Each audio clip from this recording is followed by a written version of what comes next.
మనం ధ్యానిస్తూ వస్తున్న అంశం మార్పు.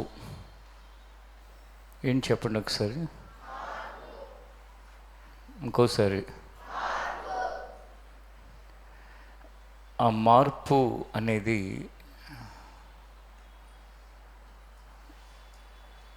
సృష్టిలో చాలా ఇష్టం లేని ఒక విషయం.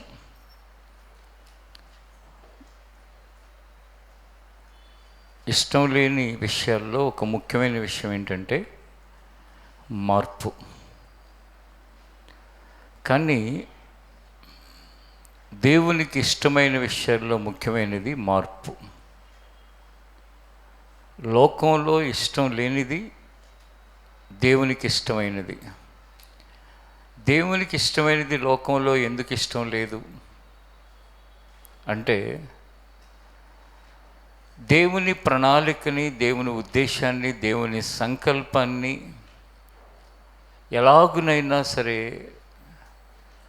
డిస్ట్రాయ్ చేయాలని చెప్పి, నాశనం చేయాలని అపవాది దేవుని యొక్క ప్రణాళికకి, దేవుని ఉద్దేశానికి, దేవుని సంకల్పానికి విరుద్ధంగా ఈ లోకంలో పనిచేస్తూ ఉంటాడు.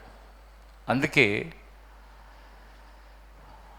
మార్పుని బలంగా వ్యతిరేకించేవాడు ఎవడు అంటే అపవాది, వాడి దూతలు. అందుకే ఏమనుంటుందంటే, మీరు పోరాడునది శరీరులతో కాదు, కానీ ఎవరితో మనం పోరాడేది? ప్రధానులతోనూ అధికారులతోనూ, ఆకాశ మండలం మీద ఉన్న దురాత్మ సమూహాలు. ఒకటి కాదు దురాత్మ, ఆ దురాత్మ సమూహములు. అంటే చాలా చాలా చాలా చాలా ఎక్కువ సమూహం. ఇవన్నీ డెవిల్ స్పిరిట్స్, ఇవన్నీ డీవియేట్ చేసే స్పిరిట్స్. ఇంకా చెప్పాలంటే కనుక ఈ స్పిరిట్స్ అన్నీ కూడా ఈవిల్ స్పిరిట్స్, అంటే చెడ్డ ఆత్మలు. వీటి పని ఏంటయ్యా అంటే, మార్పు అనేది మనుషులు కలగకుండా ఎలా చూడాలో అవి చూస్తూ ఉంటాయి. కొన్ని సంవత్సరాల క్రితం స్క్రూటేప్ లెటర్స్ అని చెప్పేసి సింగపూర్ నుండి శేఖర్ బ్రదర్ వచ్చినప్పుడు కొన్ని విషయాలు మీతో షేర్ చేయటం జరిగింది. వాటిలో కొన్నిటిని తెలుగులోకి ట్రాన్స్లేట్ చేసి, స్క్రూటేప్ లెటర్స్ అంటే ఏంటంటే ఒక పుస్తకం, ఒక రచయిత మానవ జీవన ప్రయాణంలో ఆత్మీయులను ఏ విధంగా తప్పుదారి పట్టిస్తాడు సాతాను అనే దానిని ఊహాజనితంగా, డ్రామాటిక్గా, వాస్తవ పరిస్థితులకు తగినట్లుగా వ్రాయబడిన పుస్తకాలు. ఆ పుస్తకాలు తను మీతో షేర్ చేసిన తర్వాత కొన్ని నాకు అమెరికా నుండి ఒక డాక్టర్ ఆ సిరీస్ ఆఫ్ బుక్స్ని ఇంగ్లీష్లో తీసుకొచ్చి ఇచ్చారు. ఆవిడ ఇండియా వచ్చినప్పుడు ఆ బుక్ సిరీస్ నా దగ్గర పెట్టడం జరిగింది. దాన్ని తెలుగులో ట్రాన్స్లేట్ చేసిన తర్వాత ఒక్కొక్క చాప్టర్ మీతో షేర్ చేయాలని నేను అనుకుంటున్నాను. ఎందుకంటే ఇన్విజిబుల్ అవన్నీ, ఏవన్నీ ఈ ఈవిల్ స్పిరిట్స్, డెవిల్ స్పిరిట్స్, ఇవన్నీ కనిపించేవి కాదు. ఇవన్నీ కనపడకుండా వాటి పని అవి చేస్తూ ఉంటాయి. కనపడే వాళ్ళతో మనం ఫైట్ చేయొచ్చు, కనపడని వాళ్ళతో ఎలా ఫైట్ చేయగలుగుతాం? జస్ట్ ఆ డెవిల్ స్పిరిట్స్, ఈవిల్ స్పిరిట్స్ ఏం చేస్తూ ఉంటాయంటే, ఎవరో ఒక పర్సన్ని ట్రిగర్ చేస్తాయి, అంటే వాళ్ళని ప్రేరేపిస్తాయి. ఆ అపవిత్రాత్మల ప్రేరేపణ ద్వారా అబద్ధాలు ప్రచారం చేయటం, లేకపోతే ఆ అపవిత్రాత్మల ప్రేరేపణ ద్వారా అసూయపరులుగా బ్రతకటం. అసూయని మనం చూడగలమా? లోపల ఎవరో కొంతమంది ముఖంలో కనపడుతూ ఉంటుంది. కొంతమంది బాగా మేనేజ్ చేస్తారు. మేనేజ్ చేసేవాళ్ళు ఎక్కువ, కనిపించేవాళ్ళు ఎక్కువ. మేనేజ్ చేసేవాళ్ళు ఎక్కువ. ద్వేషాన్ని మేనేజ్ చేస్తారు. దాన్నే, అసూయని, ద్వేషాన్ని మేనేజ్ చేసేదాన్ని ఏమంటామంటే నటన అంటాం. ఇలా మన జీవితం నిజంగా చెప్పాలంటే కనుక ఈ యొక్క డొల్లగా అయిపోవటానికి కారణం ఏంటంటే, పైకి బాగానే ఉంటాం కానీ ఒక ప్రభావం లేని వ్యక్తుల్లాగా, మన ప్రార్థన ప్రభావం లేనిదిగా అయిపోతుంది. మన ప్రయత్నాలు ఏమీ కూడా అవి సఫలం కాకుండా, దేవుడు సహాయం లేకుండా అయిపోతాయి. వీటన్నిటికీ ప్రధాన కారణం ఏంటంటే, మన స్పిరిచువల్ లైఫ్లో ఈ ఈవిల్ స్పిరిట్స్, డెవిల్ స్పిరిట్స్, ఈ అపవిత్రాత్మలు మన యొక్క జీవితంలో మనల్ని భ్రష్టత్వంలో తీసుకుపోవటం ద్వారా మనం ప్రభావం లేని వ్యక్తులుగా మిగిలిపోతాం. దేవుడు చూస్తూ ఏమనుకుంటూ ఉంటాడంటే, నా కుమార్తె మారితే ఎంత బాగుండు, నా కుమారుడు మారితే ఎంత బాగుండు, ఒక ప్రభావవంతమైన వ్యక్తులుగా ఉంటారు కదా మార్పు అనేది వీళ్ళలో ఉంటే అని ఆయన కోరుకుంటాడు. ఇప్పుడు చూడండి, ఆ మార్పుని రెసిస్ట్ చేయని వాళ్ళు ఎవరుంటారు? అంటే మార్పు అనే దానిని వ్యతిరేకించిన వాళ్ళు ఎవరుంటారు? ఎక్కువ శాతం మంది మార్పుని వ్యతిరేకిస్తూనే ఉంటారు. గత నెలలుగా ఈ విషయాన్ని ధ్యానిస్తున్న సందర్భాలలో కొందరు ఆఫీసులో కలిసినప్పుడు కానీ మాట్లాడినప్పుడు చెప్తున్నవి ఏంటంటే, ఆ మార్పు పలాంది జరగటం ద్వారా నా జీవితంలో నేను ఎంతో కంఫర్ట్గా ఉన్నాను, ఇప్పుడు హ్యాపీగా ఉంది, మా ఫ్యామిలీ హ్యాపీగా ఉంది, కుటుంబం అంతా మేము చక్కగా ఉన్నాం. అంటే ఎవరైతే వాడి యొక్క తంత్రాలని, అపవాది యొక్క తంత్రాలని, లేకపోతే వాడి యొక్క ప్లాన్స్ అన్నిటినీ పసిగట్టి జాగ్రత్తగా మార్పుని వాళ్ళ జీవితంలో కోరుకుంటున్నారో, ఆ మార్పు చెందటానికి వారు ప్రయత్నించి ఆ మార్పులో ఉంటున్నారు, వాళ్ళందరూ హ్యాపీగా ఉంటున్నారు. ఇంకా మార్పు లేని వాళ్ళు మరొకసారి ఆలోచించుకోండి. గత వారం మనం ధ్యానించిన వ్యక్తి ఎవరు? ఒక తండ్రి ఇంటి నుంచి వెళ్ళిపోయిన చిన్న కుమారుడు. ఆ చిన్న కుమారుడు వెళ్ళి తినటానికి తిండి లేని పరిస్థితుల్లో అతనికి ఒక మార్పు వచ్చింది. మన జీవితంలో శ్రమలు, నిందలు, అవమానాలు, బాధలు, ఓటమి ఇవన్నీ ఎందుకో తెలుసా? దేనికి చెప్పండి? మార్పు కోసం. ఇప్పుడు ఆ చిన్న కుమారుడికి కనుక తిండి దొరుకుంటే మారేవాడు కాదు. తన దుర్వ్యాపారాల్లో కనుక అతనికి ఫెయిల్యూర్ రాకుండా ఉంటే మార్పు చెందేవాడు కాదు. మీరు ఎంతమంది మీ జీవితంలో మీ ఫెయిల్యూర్స్లో, లేకపోతే మీకున్న లైఫ్లో ఉన్న స్ట్రగుల్స్లో, అంటే మీ జీవితంలో ఉన్న కష్టాలలో, బాధలలో, ఓటమిలో, లేక అనారోగ్యాలలో దేవుడు ఎందుకు నాకు ఇలా చేస్తున్నాడు, నాకే ఎందుకు ఇలా అవుతుందని అనుకుంటున్నారు? నేను టీనేజ్లో నా జీవితంలో ప్రభువుని ఎరిగాను. 35 years అయింది ఇప్పటికీ. నాకెందుకు జరుగుతుందని తలబట్టుకున్నట్టుగా కానీ, ఏడ్చినట్టుగా కానీ, ఎవరి దగ్గర అన్నట్టుగా కానీ నాకు జ్ఞాపకం లేదు. ఎందుకో తెలుసా? ఎవరు అలాంటి మాట అనకుండా ఉంటారంటే, దేవుని మీద అచంచలమైన విశ్వాసం ఉన్న వాళ్ళు ఎవ్వరూ కూడా నాకెందుకు ఇలా జరగాలి, నాకెందుకు జరుగుతున్నాయి, నా బ్రతుకులోనే ఈ బాధలేంటి, నాకే ఈ కష్టాలేంటి, నాకే ఈ సమస్యలేంటి, నిజంగా దేవుడి మీద విశ్వాసం లేని వాళ్ళ నోట వచ్చే మాటలు ఇవి. ఎవరైనా సరే, మీరు ఇక్కడుండి వింటున్నా, లైవ్లో వింటున్నా, ఈ దేశంలో ఉంటున్నా, ఇతర దేశాల్లో ఉండి వింటున్నా, లేక ఏ ప్రాంతంలో వింటున్నా, చాలా సూటిగా ఈ విషయాన్ని గమనించండి. జీవితంలో అంటే అలా అనుకోవటం ఇక వాళ్ళు పూర్తిగా ఫెయిల్ అయిపోయినట్టు నేను అంటలా. అలా అనుకోవటం అంటే నీ విశ్వాసము దేవుని ఎడల సరిగా లేక నువ్వు అలాంటి మాటలు మాట్లాడతావు.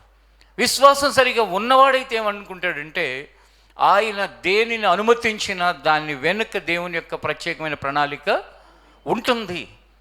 ఆయన నన్ను అవమానానికి అప్పగించాడంటే నాలో ఏదో మార్పుని ఆయన కోరుకుంటున్నాడు. ఈ అవమానాల గుండా నన్ను నడిపించడం ఆయన ఉద్దేశం ఏదో ఉంది. అందాకెందుకు దావీదు అంటాడు, దేవుని హృదయానుసారుడైన మనుష్యుడు ఏమని అంటాడంటే, నేను శ్రమల పాలై దీనుడనైతిని అంటున్నాడు. అంటే శ్రమలు ఎందుకు వచ్చాయి దావీదుకి? ఆయన్ని దీనత్వంలోకి నడిపించడానికి వచ్చాయి. మనం గనక చక్కగా మెల్లగా మన జీవితాన్ని అంతా ఒకసారి వెనుదిరిగి చూచుకుని ఆయన నమ్మిన నాటి నుంచి చూసుకుంటే, మనలో కూడా మన శ్రమలు, మనలో దీనత్వాన్ని, మన ఓటమి, మనలో దేవుని మీద ఆధారపడటాన్ని, మన జీవితంలో జరిగిన నష్టాలు మనం దేవుని మీద మనం నమ్మిక పెట్టుకోవటానికి, వీటన్నిటి కూడా మన జీవితాన్ని తీసుకెళ్తాయి. కానీ పదే పదే ఎవరైనా ఇలా అనుకుంటున్నారంటే వాళ్ళు బలంగా గర్వము అనే బలహీనత చేత కొట్టబడుతున్నారని మాత్రం గుర్తుపెట్టుకోండి. పదే పదే ఏమనేవాళ్ళు, నాకే ఎందుకు ఇలా జరగాలి, అందరూ బాగానే ఉంటున్నారు, నన్నే దేవుడు ఇలా చేస్తున్నాడేంటి, నాకే ఈ నష్టాలేంటి, నాకే ఈ కష్టాలేంటి, నాకే ఈ బాధలేంటి, నాకే ఈ జబ్బులేంటి, నాకే ఈ ఇబ్బందులేంటి, నాకే నాకే నాకే అంటే ఏంటంటే, నీకు తగని వాటిని అన్యాయంగా దేవుడు నీ జీవితంలోకి చెప్పండి, మాట్లాడండి. 100 రెట్ల ఆశీర్వాదాలు 60 రెట్లు అంటే ఇప్పుడు అసలు మీరు ఊరుకుంటారా? కేకలు పెట్టే అంత ఉత్సాహం వచ్చేస్తుంది. కానీ అసలు విషయం కోసం మాత్రం ఆసక్తి రాదు. అసలు విషయం ఏంటి? మార్పు. ఎందుకు దేవుడు అనుమతిస్తున్నాడు? ఎందుకు దేవుడు నా జీవితంలో ఈ పరిస్థితులను తీసుకెళ్తున్నాడు? ఖచ్చితంగా మనలో ఆయన కొన్ని మార్పుల కొరకు, లేక ఆయన మీద ఆధారపడటం కొరకు, ముఖ్యంగా ఈ కొత్త జనరేషన్లో ఉన్న వాళ్ళకి చెప్తున్నాను. 35 years ఆఫ్ స్పిరిచువల్ జర్నీలో నాకే ఎందుకు ఇలా జరగాలి, ఎందుకు నన్ను దేవుడు ఇలా చేస్తున్నాడు, నాకే పరిస్థితులు ఏంటి అని నేను అనుకోలేదంటే, ఈ 30 సంవత్సరాలు నా ప్రయాణం ఏమైనా పూలపాన్ప, రెడ్ కార్పెట్ అన్న ప్రయాణం, 25 సంవత్సరాలు ఆరాధన చేసుకోవటానికి ఒక ప్లేసే లేకుండా నేను దేనికోసం బ్రతుకుతున్నానో ఆ దారిలో ఒక సరైన ఇన్ఫ్రాస్ట్రక్చరే లేదు. ఇప్పుడు రేయింబగళ్ళు కష్టపడి ఒక వ్యక్తి తనకంటూ ఒక ఇల్లు లేకపోతే ఎలా బాధపడతాడు? బాధపడతారు. ఇదేమి ఇల్లు కూడా కాదు, ఉండటానికి సొంతానికి కాదు కదా, దేవుని పని కోసం ఓ మందిరమే లేనప్పుడు అది ఎన్ని విధాలైన ప్రశ్నలు లేవనెత్తాలి. ఎంతోమంది అవమానకరమైన మాటలు అన్నమాట. ఏమనంటే మందిరమే లేదు అని ఇలా తీసేసినట్టుగా, లేకపోతే అది చాలా నేరంలాగా, ఘోరంలాగా, నా తప్పులాగా, లేకపోతే నా ఫెయిల్యూర్ లాగా, లేకపోతే నా ఇన్ఎఫిషియన్సీ లాగా, అంటే నా అసమర్థతలాగా మాట్లాడేవాళ్ళు. అయినా ఆ మాటలు ఎప్పుడు నా హృదయాన్ని కొంచెం కూడా కలవరపరచలేదు. ఎందుకు అంటే నాకు ఇంకొక ప్రక్కన కట్టడముల కంటే కట్టబడుతున్న ఆత్మలు అనేవి విలువైనవి అని బలంగా నా హృదయంలో ఉంది. కాబట్టి మన జీవితంలో సంభవించే ప్రతి దాని వెనుక దేవుడు ఏదో మన జీవితంలో ఆయన ఎదురు చూస్తున్న ఒక అంశం ఉంటుంది. కనుక మార్పుని హృదయపూర్వకంగా ఇన్వైట్ చేయండి. ప్రభువా, ఏ విషయాలు నాలో మార్పు కలగాలనో కోరుకుంటున్నావో వాటి కోసం నన్ను బలంగా ప్రభువా దానిలో ముందుకు నడిపించు. అవమానమైన పర్లేదు, ఓటమైనా పర్లేదు, లేక అనారోగ్యమైనా పర్లేదు, ఏదైనా పర్లేదు, కానీ నా జీవితంలో మార్పు అయితే ఉండాలి.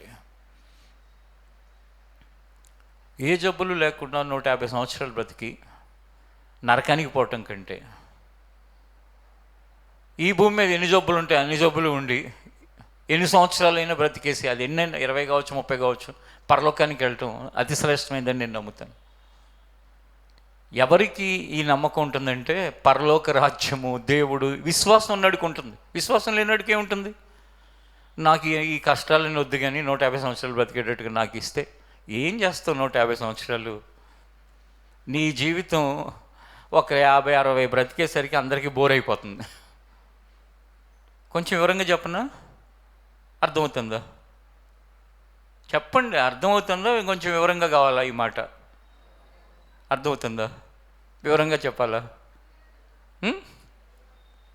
నీ పెళ్ళి 35 అట్లా దాటిందంటే ఇంకా ప్రతోడు ఇంకావలేదా అక్కడ ఆ వయసుని బట్టి బోరు. పెళ్ళి చేసుకుంటావు, పిల్లలు పట్టుకుంటూ ఒక 10-15 ఏళ్ళు గడుస్తుంది అంటే మళ్ళీ ఆ జీవితానికి పట్ల అందరికీ ఏమవుతుంది? బోరు. ఏమని ఇంకా పుట్టలేదా, ఇంక నేను బతకనివ్వరు, నిన్ను నానా యాగి చేస్తూ ఉంటారు. సరే, అన్నీ అనుకున్నట్టుగా పెళ్ళయింది, పిల్లలు పుట్టారు, ఆ పిల్లలు సరైన క్రమంలో లేకపోతే అక్కడ యాగి చేస్తూ ఉంటారు. ఏంటి పిల్లలు సెటిల్ అవ్వలేదా? ఎక్కడైనా నీకు నెమ్మదిగా ఉండేస్తున్నారు మనుషులు. సరే, సెటిల్ అయ్యారు. సెటిల్ అయిన తర్వాత పెళ్ళెప్పుడు అది అయిపోయిన తర్వాత ఇక నీతో మాట్లాడేవాడు ఎవడ ఉండడు. ఎందుకంటే ఇక నీ సర్వీసు అయిపోయింది. మీలో ఆల్రెడీ కొంతమంది ఎక్స్పీరియన్స్ చేస్తూ ఉంటుంటారు, కొంతమంది ఎక్స్పీరియన్స్ చేయనట్టుంటారు. మీరు ఈ జనరేషన్లో 10, 11, 12 సంవత్సరాల వాళ్ళు, పెద్ద వయసు వాళ్ళతో ఎంతసేపు మాట్లాడుతున్నారు ఒక్కసారి మీరు చెక్ చేసుకోండి. నెక్స్ట్ స్థానం మీకే వస్తుంది. అంటే ఇప్పుడు మీకు 40 ఏళ్ళు, ఇంకో 20 ఏళ్ళ తర్వాత ఆ స్థానం ఎవరిది? మీ అమ్మ స్థానం, మీ అత్తగారి స్థానం, లేకపోతే మీ మామగారి స్థానం, లేకపోతే ఇంకొకరి స్థానం ఎవరిది? నీదే. అమ్మమ్మో, నాయనమ్మో, తాతో ఏదో స్థానం. అప్పుడు నిన్ను కూడా ఏం చేస్తారు? ఇప్పుడు ఇలా ఉంది, ఇంకో 10-15 ఏళ్ళ తర్వాత ఇంకెంత ఘోరంగా ఉంటుందో చూడండి. అంటే ఏంటంటే 60-70 ఏళ్ళు వచ్చేసరికి మనుషులకి ఏమవుతుంది? మనుషుల మీద బోర్. ఇంకా క్రొత్త వ్యక్తులు కావాలి, క్రొత్త టెక్నాలజీ కావాలి, క్రొత్త విషయాలు కావాలి. మరి 150 బ్రతకాలి, ఈ ఆశలు ఎందుకు? కొందరేమో ఈ బాధలు పడలేక ఏం కోరుకుంటున్నారంటే దేవుడు ఎప్పుడు వస్తాడో దేవుడి దగ్గరికి అన్నీ వెళ్ళిపోదామని కొంతమంది ఏమో అయ్యా ఇక చాలు అయ్యా అన్ని పనులు అయిపోయినాయి కాస్త ప్రార్థన చేయని కొంతమంది. కారణం ఏంటంటే జీవితంలో ఈ భూమి మీద మన యొక్క కాలం అంతా కూడా యుద్ధకాలం వంటిదే అని బైబిల్లో రాయబడినట్లు. ఏ కాలం లాంటిది? ఒక వార్, యుద్ధం. ఇప్పుడు నేను చెప్పినవి కొన్ని చెప్పా, ఇంకా ఎన్నో ఎన్నో ఎన్నో ఉంటాయి. మా దగ్గర 10 తులాల బంగారం ఉంది, మీరేం కొనుక్కోలేదా? అయ్యో ఇప్పుడే కొనుక్కోలేరుగా. అసలు అడిగినట్టు మనమేం అడగలేదు. మన దగ్గర మీ దగ్గర ఎంత ఉందని మనం అడగలేదు, మన దగ్గర లేదని వాళ్ళకి చెప్పలేదు. కానీ వాళ్ళంతటా వాళ్ళే కల్పించుకుని ఏమంటారంటే మా దగ్గర 10 తులాలు ఉంది, మీ దగ్గర ఏం లేదా, ఇంకేం కొంటారులే, 1,50,000 అయిపోయిందిగా. అంటే మానసికంగా మనల్ని ఏం చేస్తుంటారు? ఇంకా కృంగిపోయేటట్లుగా, అప్పటి వరకు లేని బాధ వాళ్ళెవరు అన్నారని మొదలవుతూ ఉంటుంది. అంత యుద్ధం. ఈ పరిస్థితుల మధ్యలో జీవితంలో కావలసింది ఏంటో తెలుసా?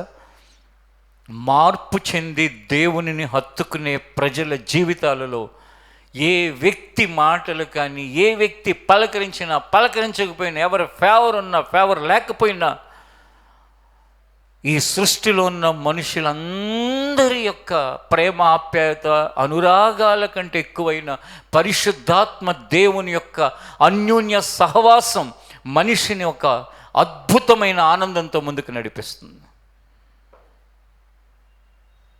మార్పు వలన మీకు చెప్పాను చూసారా, 35 years జర్నీలో ఇలా ఎందుకు జరగాలి, అలా జరగాలి, ఆ వరి కలగలేదని. నాకు ఎప్పుడైనా దేవుని సేవ నిమిత్తం మనుషుల మధ్యలోకి వెళ్ళాలి, మీటింగ్స్కి వెళ్ళాలి, మాట్లాడాలి, ఇవన్నీ ఒకవైపు అయితే, నాకు అత్యంత జీవితానికి నెమ్మదిగా ఉండే సమయం ఏంటో తెలుసా? ఒంటరిగా పరిశుద్ధాత్మ దేవునితో గడిపే సమయం అన్ని సమయాల కంటే విలువైంది. మీలో కొంతమందికి ఏ సమయం విలువైంది చెప్పండి? ఏ సమయం? మీకు కాదులే, వేరే వాళ్ళకి చెప్పండి. పోనీ ఫంక్షన్ ఏదైనా ఉంటే ఆ రోజు మంచి హుషారుగా ఉంటారు. టూర్ ఏదైనా ఉంటే ఆ రోజు హుషారుగా ఉంటారు. ఔటింగ్లు ఏమైనా ఉంటే టికెట్లన్నీ బుక్ అయిపోయి ఆ రోజు హుషారుగా ఉంటారు. కొత్త కొత్త ప్లేసులు చూస్తే మీకు హుషారు వచ్చేస్తుంది. మీకు ఇష్టమైన ఫుడ్ ఉంటే, మీకు అంటే మీ అందరికంటలా నేను చెప్పిన దానికి మీలో ఎవరికైతే అది కనెక్ట్ అవుతుందో వాళ్ళకి, నిజంగా మీకు నేను చెప్పినవి కానీ కనెక్ట్ అవ్వకపోతే మీరు కాదు, ఆ కనెక్ట్ అయ్యేవాళ్ళు. కానీ నేనేం కోరుకుంటున్నానంటే మార్పు ద్వారా నేను నాలాంటి వాళ్ళు మీలోనూ ఇంకా ఈ భూమి మీద చాలామంది ఉంటారు, అలాంటి ఒక అద్భుతమైన అనుభవం మీకు కూడా కలగాలని కోరుకుంటున్నాను. పరిశుద్ధాత్మ దేవునితో మీ సహవాసం మీ జీవితానికి అత్యంత ఆనందకరమైన సమయంగా ఉన్నట్లయితే అది జీవితానికి నిజమైన అర్థం, పరమార్థం. ఇక మిగిలిన ఇవన్నీ ఉంటాయి, వెళతాయి. నేను ఇలా ఎప్పుడైనా చెప్పినప్పుడు కొంతమంది ఎక్స్ట్రీమ్గా ఏం చేస్తారో తెలుసా? అందుకే నేను ఫంక్షన్లకు రానంటాను అని ఫంక్షన్కి వెళ్ళరు. నేను వెళ్ళొద్దని చెప్పట్లేదు, చేయొద్దని చెప్పట్లేదు.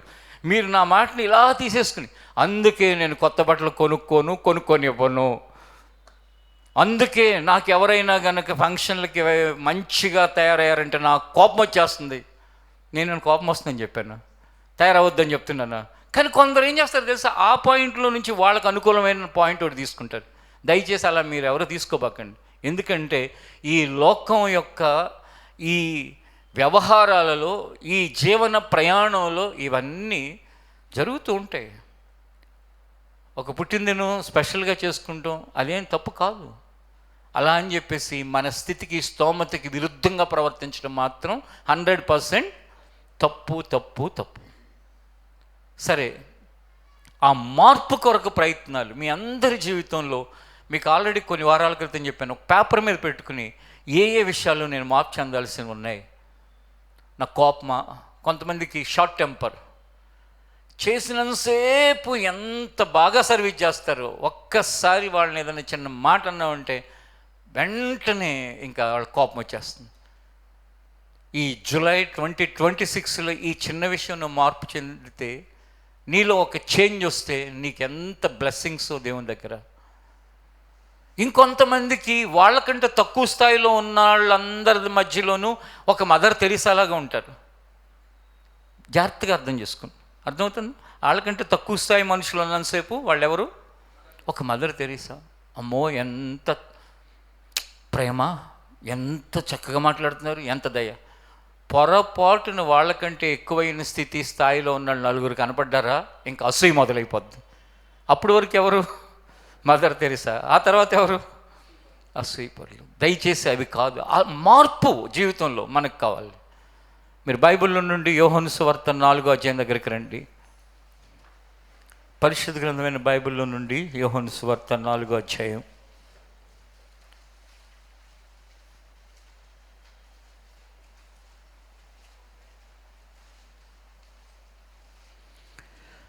యోహాను సువార్త 4వ అధ్యాయం 29వ వచనాన్ని మనం చదువుకుందాం.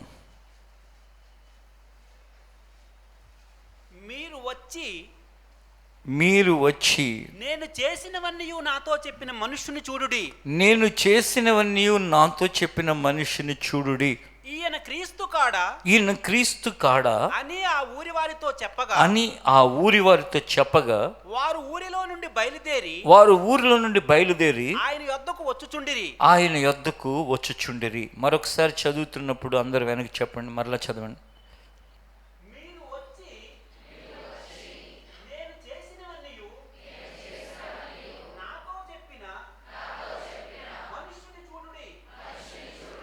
ఈయన క్రీస్తు కాడా అని ఆ ఊరి వారితో చెప్పగా వారు ఊరిలో నుండి బయలుదేరి ఆయన యొద్దకు వచ్చుచుండిరి. ఒక స్త్రీ జీవితంలో అనేక పరిస్థితులు గుండా తన జీవితంలో ముందుకు కొనసాగుతాను. ఆ స్త్రీ ఒకరోజు నీళ్ల కోసం నీళ్లు తీసుకుని వెళ్ళటానికి ఒక బావి దగ్గరకు వచ్చేసరికి అక్కడ యేసు ప్రభు అక్కడ ఉన్నాడు, కనిపించాడు. ఆయనతో సంభాషించిన తర్వాత ఆ స్త్రీకి ఆయన మాటలు ఆశ్చర్యాన్ని కలిగించాయి. ఎందుకు కలిగించాయంటే ఆమె జీవితం గురించి ఆ ఊర్లో వాళ్ళు రకరకాలుగా అనుకుంటున్నా, ఎవరు ఎలా ప్రవర్తిస్తున్నా ఆమె ఎప్పుడు కూడా ఆమెలో ఏ మార్పు కలగల. అందరూ రకరకాలుగా అనుకుంటున్నారు ఆమెని. ఎందుకంటే ఆమెకి 5 భర్తలు. అంటే 5 అంటే ఒకేసారి 5 అని కాదు, ఒకరు మరి తర్వాత రకరకాల, అంటే ఎంత భయానకమైన పరిస్థితులు గుండా ఆమె ప్రయాణం కొనసాగుతుందో చూడండి. ఊర్లో ఎవరేమనుకున్నా, ఏం జరుగుతున్నా, ఏ గుసగుసలాడుకున్నా, అవమానాలు పాలు చేసిన ఏ మార్పు రాలే. కానీ ఆ బావి దగ్గరికి నీళ్ళ కోసం వచ్చినప్పుడు ఆ బావి దగ్గర ఉన్న ఒక వ్యక్తి మాట్లాడిన మాటలు ఆమె జీవితాన్ని ప్రభావితం చేసి ఆమెకి ఒక ఆశ్చర్యాన్ని కలిగించాయి. ఒకసారి మీరు 18-19 వచ్చిన దగ్గరికి రండి. John gospel chapter 4 verse 18 and 19. నీకు 5 పెనిమిట్లుండిరి. ఇప్పుడు ఉన్నవాడు నీ పెనిమిటి కాడు, సత్యమే చెప్పితివనెను. అప్పుడు ఆ స్త్రీ అయ్యా నీవు ప్రవక్తవని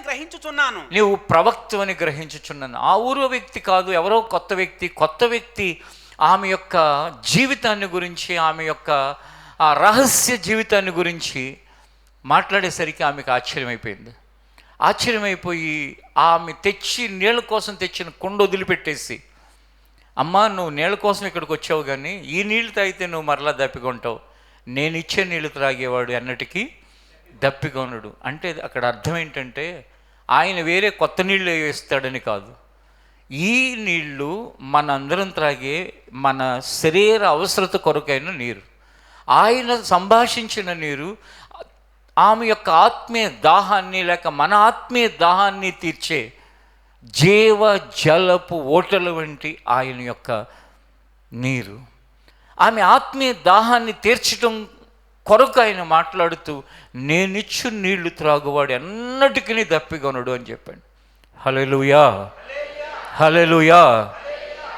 చెప్పాను కదా, ప్రభువుని ఎరిగిన వ్యక్తి నిజంగా విశ్వాసంతో జీవితాన్ని ప్రయాణం కొనసాగిస్తే శ్రమల నో వరీస్. శ్రమ వేరు, వర్రీ వేరు. అంటే అర్థమైందా? శ్రమలో నో వరీస్ అంటే శ్రమే ఒక వర్రీ కదా. శ్రమ మన శరీరానికో, మన ఆర్థిక పరిస్థితులను బట్టి, మన మనసుకో, మన యొక్క స్వభావానికో ఇది వర్రీ. కానీ మన ఆత్మ దేవుళ్ళు ఆనందిస్తూ ఉంటుంది. అదే దేవుడు లేనోడికి శ్రమలు ప్రాణ ఆత్మ దేహం అన్నిటినీ చుట్టేస్తాయి. శరీరానికి శ్రమ అయితే వాడికి ఆత్మలో కూడా నెమ్మది ఉండదు.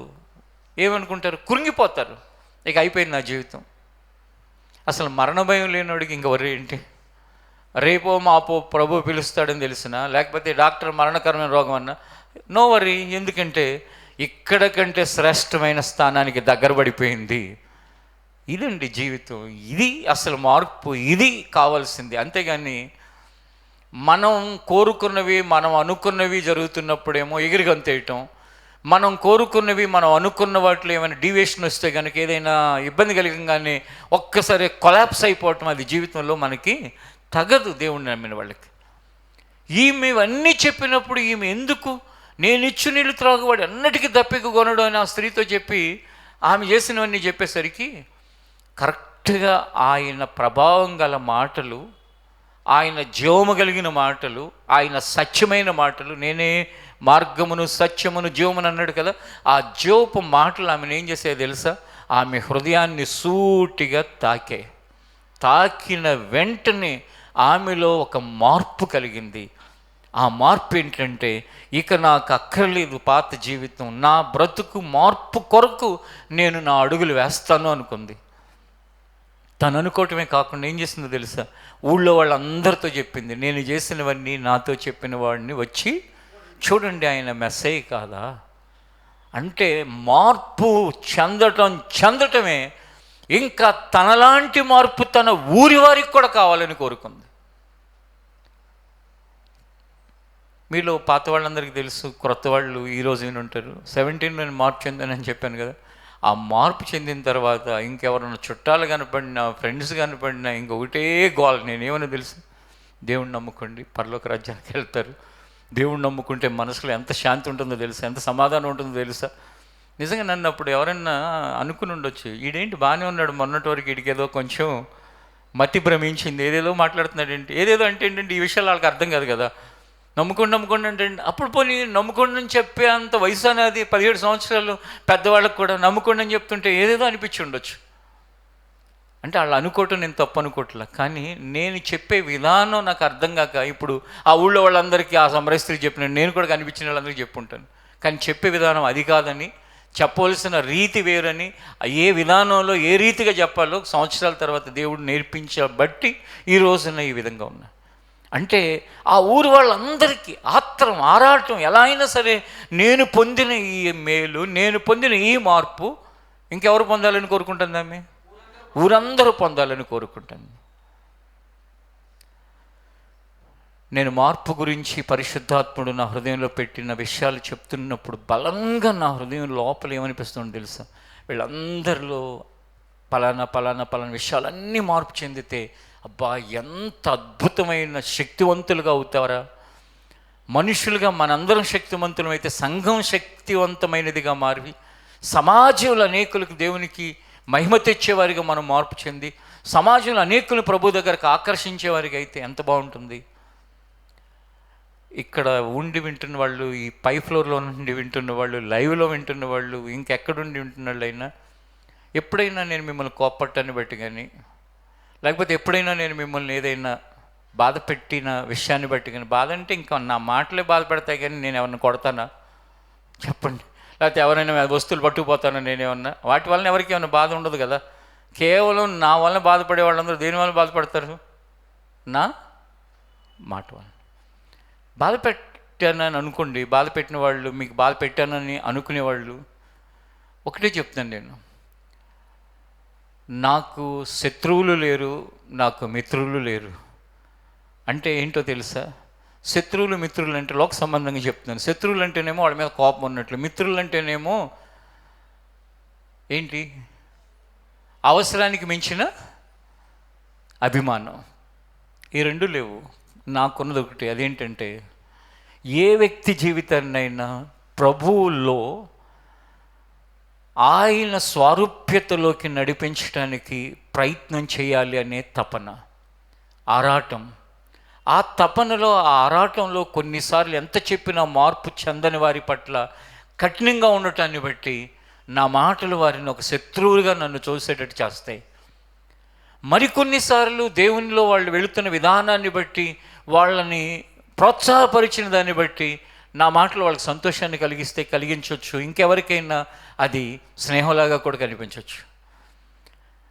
ఏ వ్యక్తి అయినా సరే వాళ్ళ జీవితం దేవుని యొక్క రూపంలోకి మార్పు చెంది ఆ ట్రాన్స్ఫర్మేషన్ అనేది వాళ్ళు చెందితే, ఇప్పుడు నేను ఎక్కడైతే మారు మనసు పొంది ఏ వ్యక్తి అయితే నాకు సువార్త చెప్పి నన్ను రక్షణలోకి నడిపించి నన్ను ఆయనకి ఇష్టమైన కుమారుడిగా చేయాలని తాపత్రయపడి నన్ను నడిపించారో, ఆ దైవజనుడు మందిరాన్ని, ఆయన జీవితకాలంలో అన్నిటికంటే కట్టుకున్న ముఖ్యమైన మందిరాన్ని ప్రతిష్ఠించడానికి నన్ను గెస్ట్గా పిలిచారు. దీనికంటే హానర్ ఏమైనా ఉంటుందా? నా హానర్ గురించిగా నేను మాట్లాడుతుంది. మీలో కూడా నేను నా జీవితంలో దేవుడు నడిపిస్తున్న ఈ సేవా విధానంలో, లేక ఈ సేవ కంటే ఎన్నో రెట్ల ఉన్నతమైన సేవ మీరు చేసి మీ జీవితంలో, అలాంటి దానిని చూడటానికి నాకు ఎంతో సంతోషం కలుగుతుంది. కానీ ఎక్కువ మంది లైఫ్ అంతా ఎలా ఉంటుందో తెలుసా? సేవలు లేకపోతే ఇంకోటి ఇవన్నీ ఎందుకు, కానీ మమ్మల్ని ఒక గొప్ప ధనవంతుడిగా చేస్తే మాకు అంతే చాలు. ఇదిగో మన చర్చిలో పలానా అన్నని మంచి ఆశీర్వాదంతో దేవుడు నడిపిస్తున్నాడు కదా, 3 పువ్వులు 6 కాయల్లాగా మంచి మంచి కారులు, మంచి మంచి ఇళ్ళు ఇలా ఉన్నాయి కదా, నాకు కూడా అలాంటి దాంట్లో కొంచెం ఇలా నన్ను గనక దేవుడు హెచ్చిస్తే అది నాకు చాలు.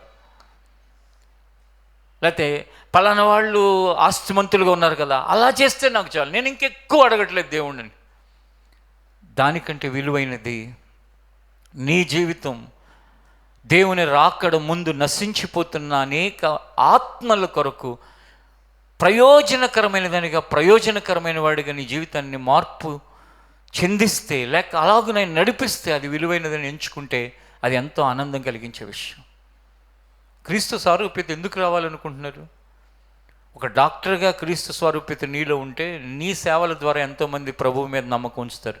ఒక లాయర్గా క్రీస్తు స్వారూప్యత నీలో ఉంటే ఎంతోమంది ప్రభువుని విశ్వసిస్తారు.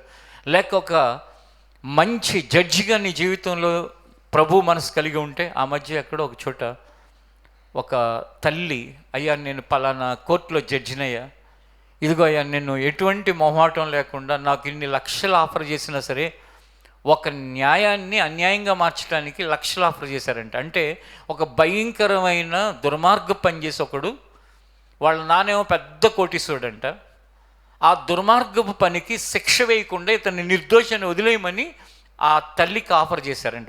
ఆవిడ రిటైర్ అయిపోతున్నారు, అయ్యారు మరి తెలియదు.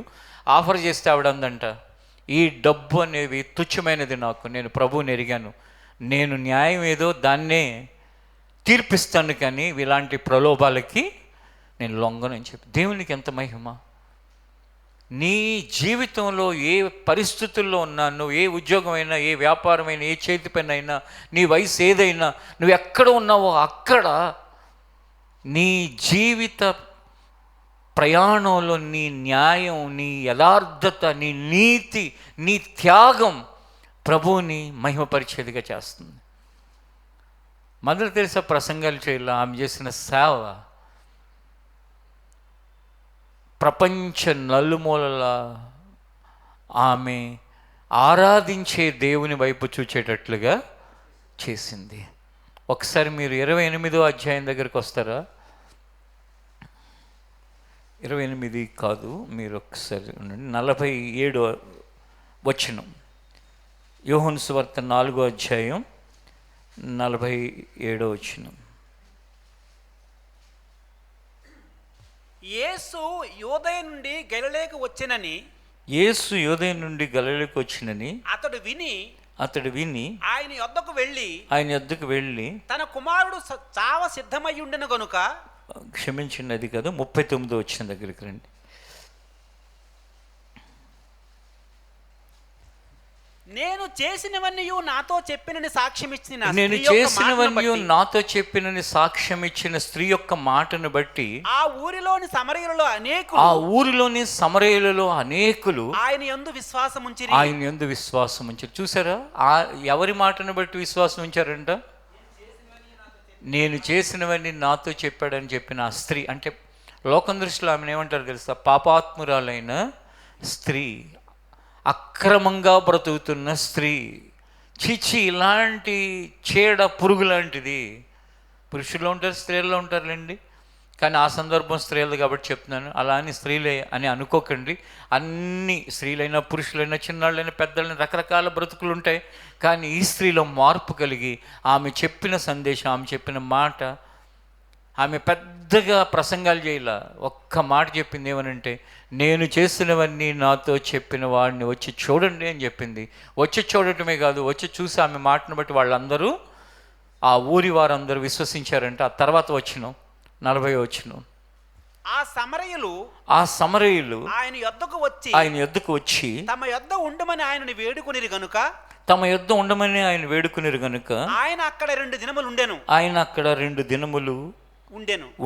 ఆయన మాటలు విన్నందున ఇంకను అనేకులు నమ్మిరి. ఆ స్త్రీని చూచి ఇక మీదట నువ్వు చెప్పిన మాటను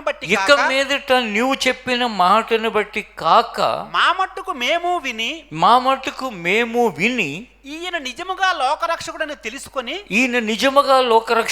తెలుసుకుని నమ్ముచున్నామనిరి. హల్లెలూయా, హల్లెలూయా. చూడండి, వచ్చిన వాళ్ళందరూ నమ్మారా? వచ్చిన వాళ్ళు ఏం చేశారు? వాళ్ళ ఊరికి చెప్పండి, వాళ్ళ ఊరికి తీసుకెళ్ళాను. ఆ ఊరికి తీసుకెళ్తే మా దగ్గర ఉండమని యేసుప్రభుని బ్రతిమాలితే ఆయన ఎన్ని రోజులు ఉన్నాడంటే 2 రోజులు ఉన్నాడు. ఆ 2 రోజులు ఉండేసరికి ఆ 2 రోజుల్లో ఎంతోమంది విని వాళ్ళందరూ మార్పు చెందారు. అనేకులు అని ఉంది. ఆ ఊరిలో ఉన్న అనేకులు మార్పు చెందారు. మార్పు చెంది వాళ్ళు ఏమంటున్నారో తెలుసా? ఇక మీదట ఆమెతో చెప్తున్నారు, ఆ స్త్రీతో, నువ్వు చెప్పిన మాటలను బట్టి మాత్రమే కాకుండా అదిగో ఆయన చెప్పిన మాటలను బట్టి మా మట్టుకు మేము విని మేము మార్పు చెంది లోకరక్షకుడు ఆయన. ఫైనల్గా వాళ్ళు ఏం కలిగింది? మార్పు కలిగింది. మీలో ఎంతమంది ఆ మార్పు కొరకు ఇష్టంతో ఉన్నారు? ఈగర్గా వెయిట్ చేస్తున్నారు, మార్పు కావాల్సిందే నా జీవితంలో, ఇదిగో ఈ విషయంలో అని. ఏ విషయాలు మార్పు చెందాలో? ఎక్కువ సందర్భాల్లో ఈ విషయంలో సాతాను చేసి ఒక మోసం కూడా వినాలి. అదేంటో తెలుసా? నాయి చిన్నయ్యే, వాళ్ళు ఎక్కువ మార్పు చెందాలి. మా ఆయన లేకపోతే మా ఆవిడ ఎక్కువ మార్పు చెందాలి. నాయన్నీ చిన్నయ్యి, నాయ ఉంది. ఇప్పుడు ఇక్కడ వేరే వాళ్ళు ఎంత మార్పు చెందాలి అని చూసుకోవటానికి కాదు దేవుడు మనతో మాట్లాడేది, మన మార్పు గురించి మాట్లాడుతున్నాడు. మా ఇంట్లో వాళ్ళం మేము చాలా ఎక్కువే మార్పు చెందాం. మేం కాదు, మా పక్కన కూర్చుంటుంటారు, అప్పుడప్పుడు వాక్యం వినేటప్పుడు ఫోన్ చూసుకుంటుంటారు, వాళ్ళు అసలు మారాల్సింది. లేకపోతే మా ముందు కూర్చుని ఉంటారు, వాళ్ళు ఎక్కడో ఆలోచించుకుంటారు. ఒకసారి నిద్రపోతూ ఉంటుంది ఆవిడ మార్పు చెందాల్సింది. వాళ్ళ మార్పు సంగతి తర్వాత. కానీ నీ మార్పు ఏ విషయాల్లోనూ నువ్వు గుర్తించినట్లయితే, నువ్వు గమనించినట్లయితే, దాన్ని మ్యాప్ చేసి పెట్టినట్లయితే, దాన్ని నీ జీవితంలో మార్క్ చేసి పెట్టుకున్నట్లయితే, ఇది నాలో మార్పు కావాల్సిందని. మార్పు ఒక్క క్షణంలో ఒక్క విషయం మార్పు చెందింది, జీవితకాలం అంతటికి అది పెద్ద టర్న్అవుట్ కావచ్చు.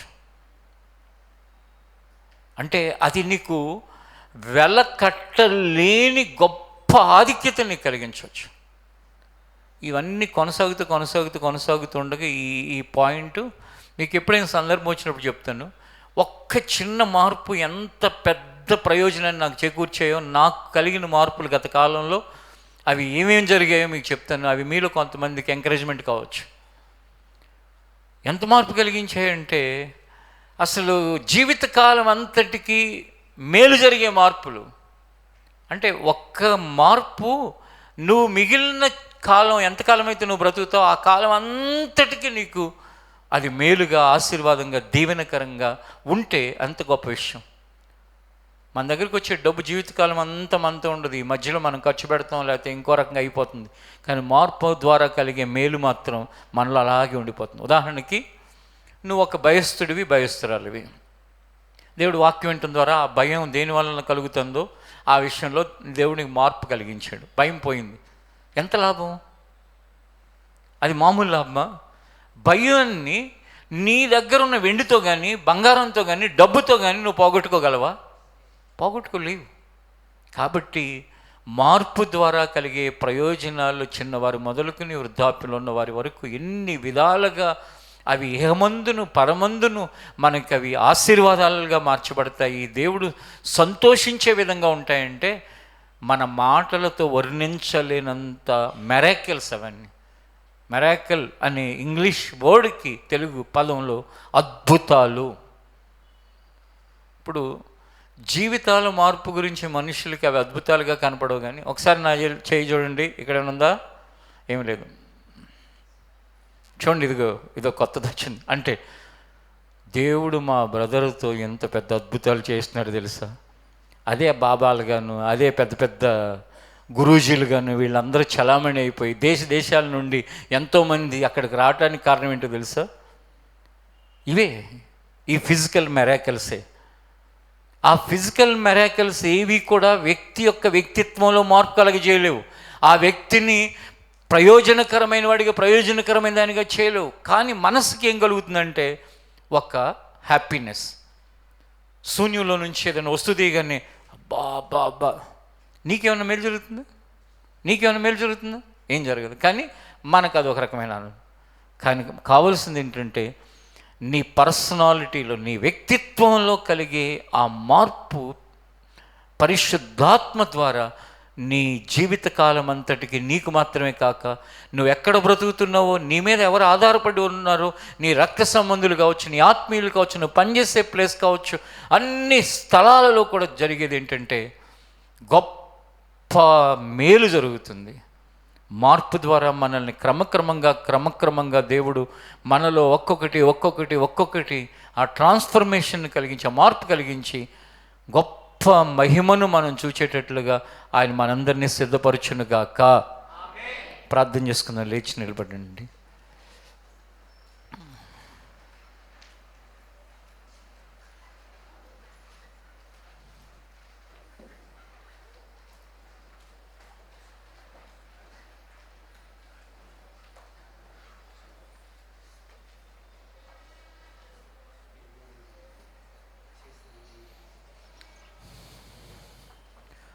అందరూ కూడా శ్రద్ధతో ఒక మాట చెప్పండి. దేవా, కొన్ని విషయాలు నాకు ఇంకా అర్థం కావటం లేదు, కానీ ఎంత బలంగా నీ ఆత్మ ద్వారా మాతో మాట్లాడుతున్నావు అంటే నాకు ఇంకా ఏ విషయాలు మార్పు చెందాలో నాకు తెలియపరుచున్నాయన.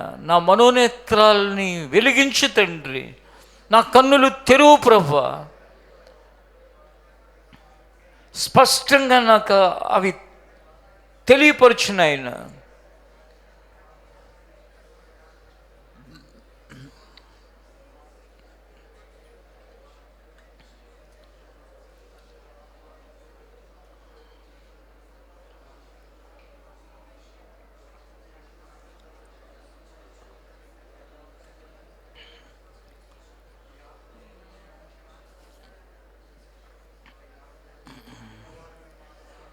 అందరం ఎలుగెత్తి ప్రార్థన చేద్దాం. ఒకసారి చేతులెత్తి ప్రార్థించండి. దేవా, మార్పు అనేది మాత్రం ఒక బోధించబడిన అంశంగా మిగిలిపోకూడదు, విన్న విషయంగా మిగిలిపోకూడదు, నేర్చుకున్న విషయంగా మిగిలిపోకూడదు. అది నెరవేరాలి, అది జరగాలి.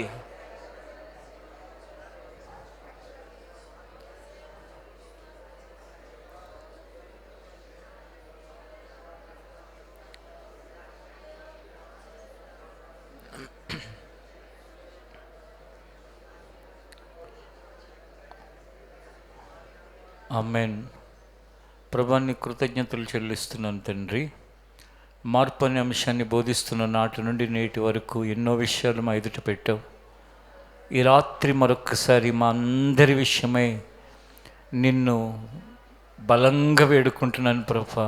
ఏమని అంటే, మార్పు అనేది మా జీవితంలో ప్రాముఖ్యమైన అంశంగాను, ప్రధానమైనదిగాను, మా గుండె వంటిదిగాను ఉంచునాయన.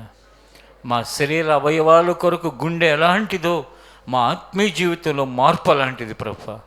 ఆ మార్పే లేకపోతే మేము చచ్చిపోయినట్లే ప్రభా, ఆత్మీయంగా చచ్చిపోయినట్లే ప్రభా.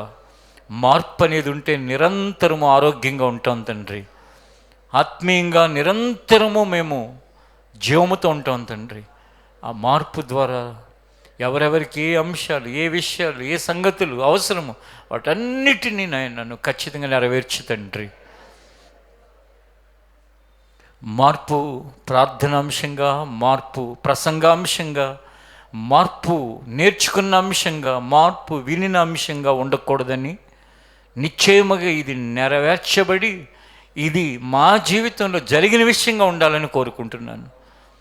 ఇక్కడ ఉన్నవారే కాదు, ఏ ప్రాంతంలో, ఏ రాష్ట్రంలో, ఏ దేశంలో, ఏ స్థలంలో వింటున్న వారికైనా ఇప్పుడే కాదు ఇక ఎప్పుడు విన్నా ప్రభువా ఈ మాటలు మార్పు ద్వారా గొప్ప మేలు పొందటానికి సహాయం చేయండి. నిశ్చయముగా ప్రభావవంతమైన వ్యక్తులుగా చేయండి. మార్పు ద్వారా అభిషేకించబడిన వ్యక్తులుగా చేయండి. మార్పు ద్వారా ప్రభువా శక్తివంతమైన వ్యక్తులుగా చేయండి. మార్పు ద్వారా ఆశీర్వదించబడిన జనాంగంగా ఉంచండి. యేసు నామములో అడుగుచున్నాం తండ్రి, ఆమేన్. ఈ ప్రార్థన ముగింపులో మీ అందరికీ నా వందనాలు.